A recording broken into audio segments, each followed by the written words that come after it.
खबरें सुपरफास्ट।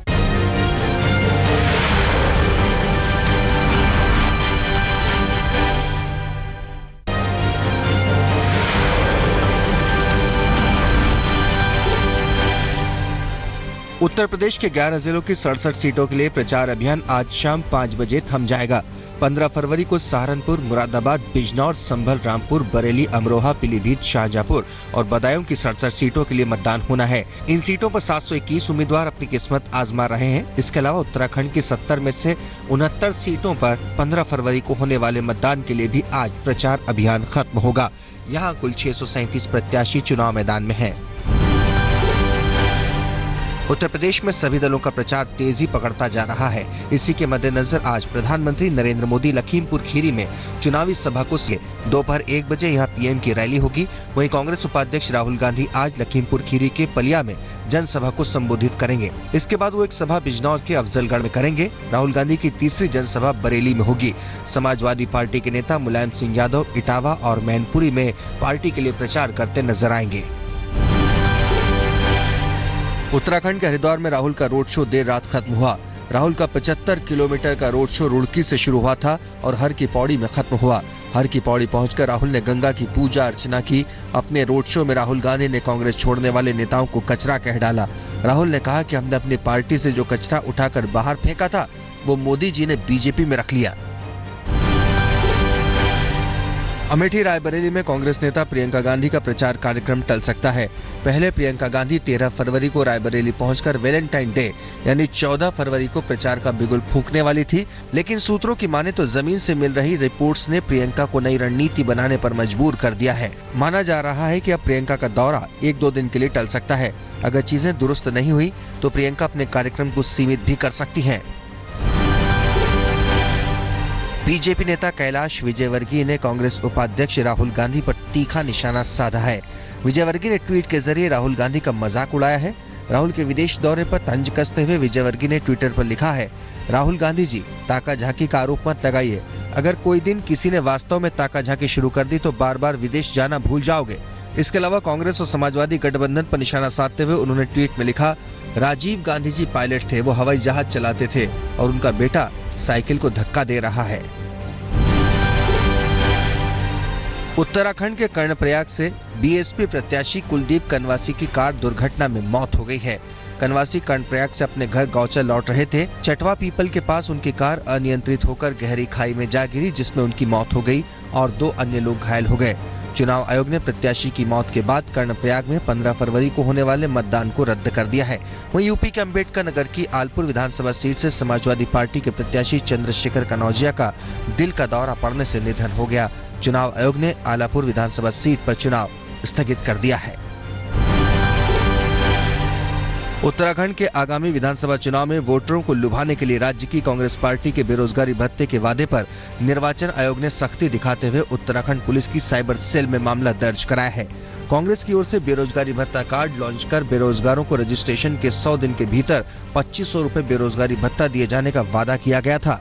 निर्वाचन आयोग ने पहले ही शिकायत मिलने पर इस पर रोक लगाई थी, लेकिन कांग्रेस ने इसका रजिस्ट्रेशन जारी रखा। अब आयोग ने मामला दर्ज कर कार्रवाई के आदेश दे दिए हैं। यूपी के सहारनपुर बेहट में बॉलीवुड अभिनेता शाहबाज खान ने निर्दलीय प्रत्याशी राणा आदित्य प्रताप सिंह के लिए प्रचार किया। शाहबाज खान ने 3 जगहों पर जनसभा को संबोधित किया। शाहबाज खान ने इस मौके पर कहा कि मुस्लिमों को आज तक वोट बैंक के लिए इस्तेमाल किया जाता रहा है। अपने बेहतर भविष्य के लिए मुसलमानों को अपनी सोच बदलनी होगी और ऐसे लोगों को प्रतिनिधित्व सौंपना होगा जो उनको बेहतर जिंदगी दे सकें। वाराणसी में प्रधानमंत्री नरेंद्र मोदी के हमशक्ल अभिनंदन पाठक इन दिनों चुनाव प्रचार में जुटे हुए हैं। मोदी के हमशक्ल अभिनंदन पाठक रिपब्लिकन पार्टी ऑफ इंडिया के लिए प्रचार कर रहे हैं। पाठक ने 2014 लोकसभा चुनाव में नरेंद्र मोदी का जमकर प्रचार किया था, लेकिन अब एक दूसरी पार्टी के स्टार प्रचारक हैं और वाराणसी में उसी पार्टी ने बीजेपी के सामने 2 उम्मीदवार उतारे हैं।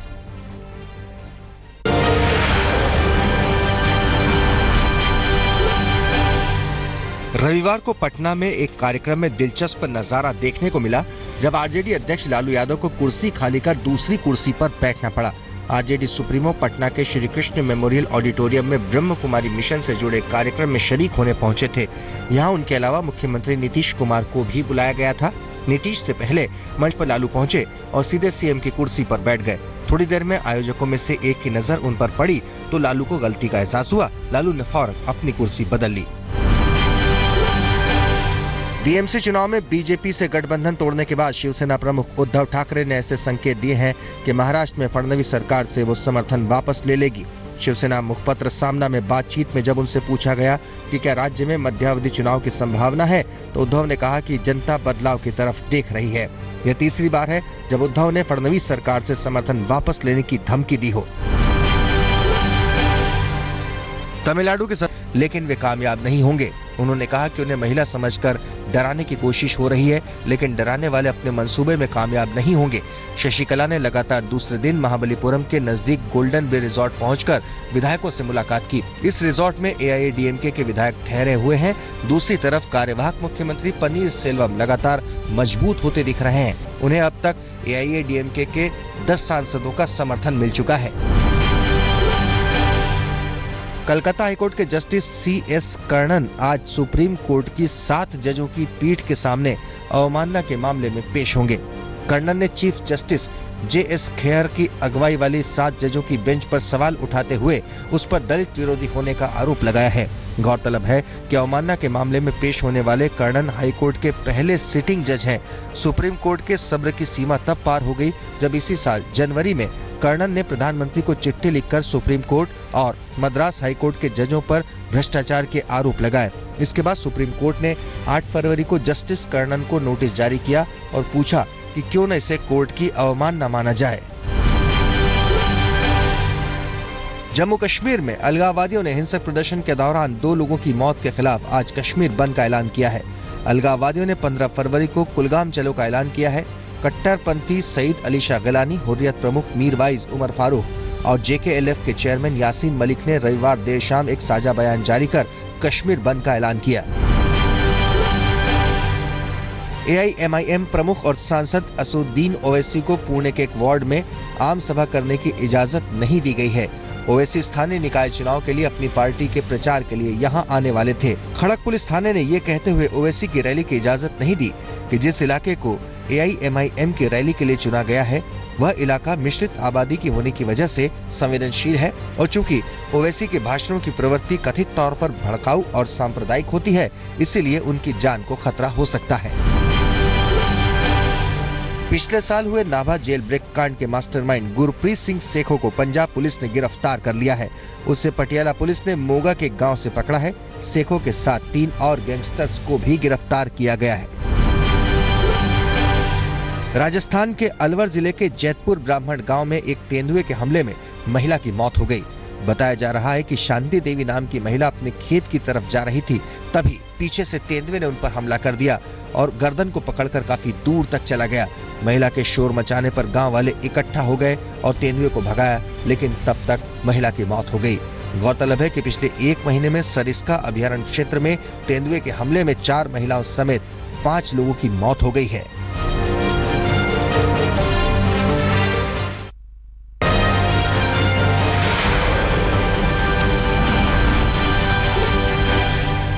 दिल्ली से गोंडा जा रही सवारियों से भरी हुई बस में एक्सप्रेसवे पर अचानक आग लग गई। सेक्टर 137 के पास एक कार सवार ने बस में आग देखी और बस के ड्राइवर को आग के बारे में सूचना दी, जिसके बाद बस ड्राइवर ने वक्त रहते उसे रोक दिया और बस में सवार 60 से ज्यादा यात्री अपनी जान बचाने में कामयाब हुए। बताया जा रहा है कि शॉर्ट सर्किट की वजह से बस में आग लगी थी। सूरत के उमरवाड़ा इलाके में रविवार रात को 3 मंजिला इमारत की गैलरी गिरने से 3 लोगों की मौत हो गई, जबकि 15 से ज्यादा लोग घायल हुए हैं। इस दुर्घटना में घायल हुए सभी लोगों को शहर के सिविल अस्पताल और स्मीमेर अस्पताल में भर्ती करवाया गया है। दिल्ली के राजघाट के पास मर्सिडीज और डीटीसी बस के साथ कई गाड़ियों की आपस में टक्कर हो गई। दरअसल राजघाट रेड लाइट पर डीटीसी की बस के पीछे मर्सिडीज कार खड़ी थी, तभी तेज रफ्तार से आ रहे बेकाबू ट्रक ने मर्सिडीज को टक्कर मार दी और फिर मर्सिडीज ने बस में और बस ने आगे की गाड़ियों को टक्कर मार दी। बस और मर्सिडीज में सवार यात्री को फौरन गाड़ी से बाहर निकाला गया। बिहार कर्मचारी चयन आयोग के पेपर लीक कांड में बिहार विकास मिशन के डाटा ऑपरेटर को गिरफ्तार किया गया है। एसआईटी इस मामले में अब तक 6 आरोपियों को गिरफ्तार कर चुकी है। गिरफ्तार किए गए आरोपियों से कई अहम सुराग मिले हैं। उनके पास से कई कागजात भी बरामद हुए हैं। बिहार लोक सेवा आयोग की परीक्षा देने दरभंगा आए 2 युवकों को नकल करने के आरोप में गिरफ्तार किया गया है। दरभंगा के ML एकेडमी स्कूल के परीक्षा केंद्र पर दरभंगा जिलाधिकारी ने निरीक्षण के दौरान 2 छात्रों को रंगे हाथ नकल करते हुए गिरफ्तार किया। राजस्थान के बारां में पुलिस ने एक बेटे को अपनी बुजुर्ग मां की हत्या के आरोप में हिरासत में लिया है। बताया जा रहा है कि 70 साल की रुक्मिणी बाई नदी पर अपने बेटे के कपड़े धोने गई थी, तभी आरोपी बेटे ने मां पर कुल्हाड़ी से कई वार किए और उनकी हत्या कर दी। बांग्लादेश क्रिकेट टीम ने हैदराबाद के राजीव गांधी अंतर्राष्ट्रीय स्टेडियम में भारत के खिलाफ अपने इकलौते टेस्ट मैच के चौथे दिन रविवार का खेल खत्म होने तक अपनी दूसरी पारी में 3 विकेट के नुकसान पर 103 रन बना लिए हैं। हालांकि मेहमान टीम भारत से अब भी 356 रन दूर है, वहीं मेजबान टीम को जीत के लिए 7 विकेट हासिल करने की जरूरत है। रविचंद्रन अश्विन टेस्ट क्रिकेट में सबसे तेजी से 250 विकेट पूरे करने वाले गेंदबाज बन गए हैं। अश्विन ने अपने 45वें टेस्ट में यह मुकाम हासिल किया है। उन्होंने ऑस्ट्रेलिया के दिग्गज तेज गेंदबाज डेनिस लिली का रिकॉर्ड तोड़ा है, जिन्होंने 48 मैचों में 250 टेस्ट विकेट पूरे किए थे। हैदराबाद में भारत बांग्लादेश इकलौते टेस्ट की दूसरी पारी में हाफ सेंचुरी जमाते ही चेतेश्वर पुजारा ने एक रिकॉर्ड अपने नाम कर लिया है। अब वो भारत ही नहीं, पूरे सब कॉन्टिनेंट में घरेलू सीजन में फर्स्ट क्लास क्रिकेट में सबसे ज्यादा रन बनाने वाले खिलाड़ी बन गए हैं। उनके खाते में अब 1659 रन हो गए हैं। प्रधानमंत्री नरेंद्र मोदी ने टीम को जीत के लिए बधाई देते हुए इस उपलब्धि को देश के लिए गौरव बताया है।